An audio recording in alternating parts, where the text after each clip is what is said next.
Hello guys, क्या आप भी एक फ्रीलांसर हैं? तो फिर आपको पता होगा कि पोर्टफोलियो कितना इम्पोर्टेंट रोल प्ले करता है। सबसे पहले इम्पोर्टेंट क्वेश्चन ये है कि हम पोर्टफोलियो बनाते क्यों हैं और पोर्टफोलियो हमें कहाँ बनाना पड़ेगा। तो इस वीडियो में मैं आपको स्टेप बाय स्टेप सिखाऊंगी, यानी कि फुल कंप्लीट रोड मैप दूंगी कि आपने पोर्टफोलियो कैसे बनाना है। पहली चीज़ तो ये होती है कि व्हाट इज़ पोर्टफोलियो। तो मैं आपको एक सिंपल सी एग्जांपल से समझाती हूँ। अगर मैं एक फ्रीलांस ग्राफिक डिज़ाइनर हूँ, भले मैं जितना भी अच्छा काम करती हूँ, अगर मेरे पास कोई सैंपल नहीं होंगे किसी भी क्लाइंट को दिखाने के लिए, तो वो कभी भी नहीं मानेगा कि मैं एक फ्रीलांस ग्राफिक डिज़ाइनर हूँ। जैसे कि मेरे पास कोई भी क्लाइंट आता है और वो पूछता है कि आप क्या क्या डिज़ाइन कर सकती हैं, तो मैं बताऊंगी कि मैं पोस्टर्स बना सकती हूँ, मैं बैनर्स बना सकती हूँ, मैं थंबनेल्स बना सकती हूँ, उसके अलावा मैं इंस्टाग्राम पोस्ट बना सकती हूँ।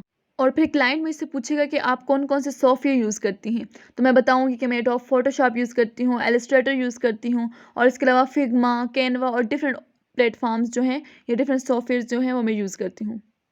और मुझे वो सारे सॉफ्टवेयर्स आते हैं जो कि एक ग्राफिक डिज़ाइनर को आने चाहिए। तो वो पूछेगा कि आप अपने वर्क सैंपल दिखाएं, तो मैं अपने वर्क सैंपल दिखाऊंगी। तो फिर ये कन्वर्सेशन बहुत ज़्यादा लंबी हो जाएगी, तो इसलिए बेस्ट है कि मैं एक ऐसा पोर्टफोलियो बना लूँ जहाँ पे मैं अपनी सारी चीज़ें मेंशन करूँ।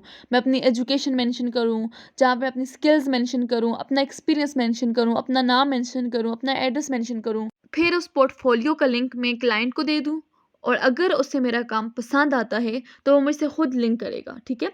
इसलिए हमारा टाइम भी बच जाएगा। और सेकंड चीज़ ये है कि पोर्टफोलियो बनाते कैसे हैं। तो मैं आपको स्क्रीन पे लेके जाती हूँ, जहाँ पर मैं आपको स्टेप बाय स्टेप बताऊँगी कि कैसे हम लोग वेबसाइट पोर्टफोलियो बना सकते हैं।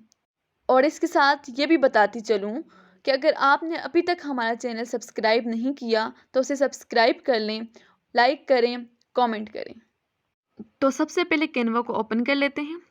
ओपन करने के बाद सर्च बार में सर्च करते हैं वेबसाइट पोर्टफोलियो, तो डिफरेंट पोर्टफोलियो हमारे सामने आ जाएंगे। इनमें से आप अपनी मर्ज़ी का कोई सा भी टेम्पलेट यूज़ करें जो आपको अच्छा लगे।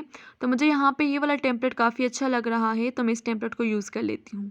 अब कस्टमाइज दिस टेम्पलेट पे क्लिक करते हैं, तो ये टेम्पलेट ओपन हो गया है। अब जहाँ जहाँ पे टेक्स्ट लिखा हुआ है, इस टेक्स्ट में मैं चेंजिंग करूँगी। तो सबसे पहले मैं अपना नाम लिख लेती हूँ, तो मैं इस टेक्स्ट को हटा के अपना नाम लिख लेती हूँ, मास्टरमाइंड ग्राफिक। टेक्स्ट लिखने के बाद आप इसका साइज़ इंक्रीज़ भी कर सकते हो और डिक्रीज़ भी कर सकते हो अपनी मर्ज़ी से।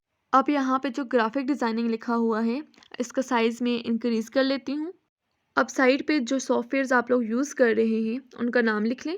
अब जो इमेज है इसको मैं चेंज कर लेती हूँ, इसको डिलीट कर लेती हूँ। डिलीट करने के बाद अपलोड्स में जाऊँगी और डिफरेंट इमेजेस हैं, उन इमेजेस को मैं यहाँ पे यूज़ करूँगी। उनमें से कोई सी भी अपनी मर्ज़ी की इमेज लेके उसको यहाँ पे लगा लूँगी। अब मैं इसको जो साइज़ है वो भी इंक्रीज़ कर लेती हूँ या डिक्रीज़ कर लेती हूँ, आप अपने हिसाब से लगा लो यहाँ पर। अब नेक्स्ट पे चले जाते हैं, यहाँ पे है हमारे पास माय डिज़ाइन फ़िलॉसफ़ी। इसमें आप अपनी मर्ज़ी से जो भी चीज़ ऐड करना चाहें वो ऐड कर सकते हैं, ठीक है। उसके बाद जो नेक्स्ट हमारे पास आ जाते हैं वो है माय वर्क्स। तो आप लोगों के जितने भी रीसेंट वर्क्स हैं या रीसेंट सैम्पल्स हैं वो आप यहाँ पे यूज़ कर सकते हैं। अब नेक्स्ट हमारे पास आ जाते हैं, अब यहाँ पे आप लोग अपनी मर्ज़ी का कोई से भी कलर जो है वो यूज़ कर सकते हैं या कोई भी बैकग्राउंड जो है वो यूज़ कर सकते हैं। अब उसके बाद जो हमारे पास नेक्स्ट आ जाता है वो है व्हाट आई डू। तो उसमें आप लोग अपनी जितनी भी चीज़ें या जितने भी सॉफ्टवेयर्स आप लोगों को आते हैं वो सारी चीज़ें यहाँ पे लिख लें, ठीक है। उसके बाद हमारे पास नेक्स्ट आ जाता है गेट इन टच। तो उसमें आप लोग अपनी इंस्टाग्राम अकाउंट, लिंक्डइन अकाउंट या उसके अलावा जितने भी आपके पास ईमेल है, आपकी जो एड्रेस है वो आप लिख सकते हैं, ठीक है। तो फ़ोन नंबर है, अगर आप कंफर्टेबल हैं तो आप लोग अपना फ़ोन नंबर भी लिख सकते हैं और अपना एड्रेस भी लिख सकते हैं। अगर कंफर्टेबल नहीं है तो मैं आप लोगों को सजेस्ट नहीं करूँगी। अब इस इमेज को हटा के दूसरी इमेज लगा लेते हैं। इमेज लगाने के बाद अब जो टेक्स्ट है उसका साइज़ जो है वो इंक्रीज़ कर लेते हैं और जो नीचे वाला टेक्स्ट है उसको ऊपर लेके चले जाते हैं। अब पब्लिश वेबसाइट पे क्लिक करते हैं और कंटिन्यू पे क्लिक करेंगे। कंटिन्यू पे क्लिक करने के बाद पब्लिश पे क्लिक कर लो। अब पोर्टफोलियो जो है वो क्रिएट हो चुका है। इसके बाद आप यहाँ से कॉपी लिंक पे क्लिक करके दूसरों के साथ शेयर भी कर सकते हैं, और यहाँ पे जो व्यू वेबसाइट लिखा है इस पे क्लिक कर लें तो आप इसका फुल व्यू जो है वो देख सकते हैं। तो उम्मीद करती हूँ आपको आज की वीडियो बहुत अच्छी लगी होगी, और मज़ीद वीडियो के लिए हमें सब्सक्राइब करें, लाइक करें, कमेंट करें। अल्लाह हाफ़िज़।